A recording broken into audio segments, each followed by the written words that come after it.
ဓမ္မမိတ်ဆွေများခင်ဗျာမကြသေးခင်ကတင်းတို့လည်းအလွန်မင်းမောပန်းနှွမ်းနေကြပါသလားအသက်ရှူရကြက်တဲလာတဲ့ပြိုင်ဆိုင်မှုတွေကြားထဲမှာကျွန်တော်တို့အစွမ်းကုန်ပြေးလွှားနေကြရပေမဲ့နောက်ဆုံးမှာတော့ငါးခွန်အားနဲ့ဘာကိုမှမပြောင်းလဲနိုင်ပါလားဆိုတဲ့စိတ်ပြအားရောမှုနဲ့လူညောင်းစိတ်ပန်းဖြစ်ခြင်း relevance ဘဲကြံရိတ်ခဲ့တဲ့အချိန်တွေရှိတတ်ပါတယ်ဒီကနေ့ကျန်းစာထဲမှာတော့ကျွန်တော်တို့လိုပဲစိတ်ပြအားငယ်မှုတွေကိုကြားရောက်နေတဲ့လူတစ်ယောက်ပေါ်လာပါတယ်သူရှိနေတဲ့နေရာရဲ့နမီကဘေးသေးတာဖြစ်ပြီးဂယုနာအိမ်လို့အဓိပ္ပာယ်ရပါတယ်ဒါပေမဲ့အဲ့ဒီနေရာရဲ့တကယ်လက်တွေ့အမှန်တရားကတော့လုံးဝဂယုနာမရှိပါဘူးဘာဖြစ်လို့လဲဆိုတော့ကောင်းကင်တမန်ဆင်းလာပြီးရေကိုလှုပ်ရှားစေတဲ့အချိန်မှာပထမဆုံးခုံဆင်းနိုင်တဲ့တယောက်တည်းသောသူသားလျင်ယောဂပျောက်ကင်းခွင့်ရလို့ဖြစ်ပါတယ်ပထမရတဲ့သူပဲအသက်ရှင်ကျန်ရစ်မဲ့နေရာငါအသက်ရှင်ဖို့အတွက်အားနေတဲ့သူကိုတွန်းဖယ်ပေးရမယ့်နေရာဖြစ်ပါတယ်အမှန်တော့အဲ့ဒီနေရာဟာဂယုနာအိမ်မဟုတ်ပဲဒီကနေ့ကျွန်တော်တို့ရှင်တန်နေရတဲ့ပြင်းထန်ပြအဆုံးမရှိတဲ့ပြိုင်ဆိုင်မှုလူအဖွဲ့အစည်းရဲ့ပုံတူအသေးစားလေးပဲဖြစ်ပါတယ်အဲ့ဒီနေရာမှာ38နှစ်လုံးလုံးလဲရောက်နေရတဲ့ဖျားနာသူတယောက်ရှိနေခဲ့ပါတယ်38နှစ်ဆိုတဲ့တက်တန်းဟာသူ့ရဲ့စိတ်ပြအားငယ်မှုဘလောက်အထိနှဆိုင်ပြီးခိုင်မာနေပြီလဲဆိုတာကိုပြသနေပါတယ်သူဟာစိတ်ရောကိုယ်ပါလုံးဝကုန်ခန်းနေပါပြီမိမိကွန်အားနဲ့တော့အဲ့ဒီပြိုင်ပွဲမှာမနိုင်နိုင်ဘူးဆိုတာကိုလည်းကောင်းမိမိကိုကူညီမဲ့သူလည်းမရှိဘူးဆိုတာကိုလည်းကောင်းသိနေတဲ့အတွက်နှဆိုင်တဲ့အကူညီမဲ့ခြင်းဝဲကြီးရဲ့ထဲမှာပိတ်မိနေခဲ့ပါတယ်ယေရှုဟာဒီဖျားနာသူစီကိုကြွလာခဲ့ပါတယ်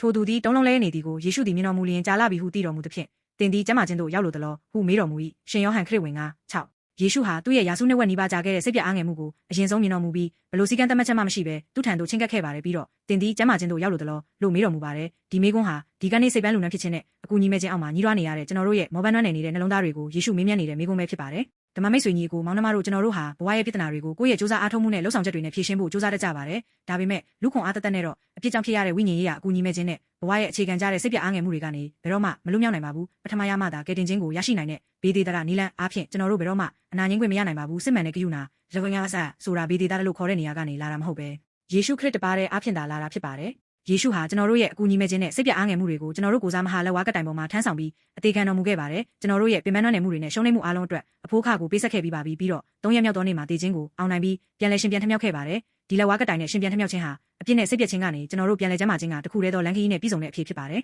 ဒီကနေ့ယေရှုဟာအသက်38နှစ်ရှိတဲ့ဖျားနာသူကိုမိန့်တော်မူခဲ့တဲ့တန်ခိုးပါတဲ့ဖန်ဆင်းခြင်းနှုတ်ကပတ်တော်တိုင်းကျွန်တော်တို့ကိုမိန့်မာနေပါတယ်ယေရှုကလည်းထလော့ကိုအိယာကိုဆောင်ရည်လှဲ့လေလော့ဟူမိန့်တော်မူ၏အပေါငယ်ရှိမိမိကွန်အားနဲ့ရုန်းကန်ရှင်တန်ဖို့စူးစမ်းနေခဲ့တဲ့ပြိုင်ဆိုင်မှုနေရာကနေအောက်ကိုဆင်းသက်ခဲ့ပါတင်ဟာတင့်အတွက်သက်ကြွလာတော်မူတဲ့ယေရှုကိုသာယုံကြည်ကိုးစားတဲ့အခါကျွန်တော်တို့ကိုချီနှောင်ထားတဲ့နှစ်ရှည်လများအကူအညီမဲ့ခြင်းတွေဟာထွက်ခွာသွားပြီးစစ်မှန်တဲ့ပြန်လဲထူထောင်ခြင်းစတင်ပါလိမ့်မယ်